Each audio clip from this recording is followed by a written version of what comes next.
With Mark 8 being a touchscreen control, you'll find there are other systems on the market which also use touchscreen capability.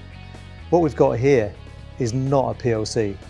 This is a fully UL listed, CE approved controller, not just from a fuel air ratio control, but also from the same flame safeguard point of view.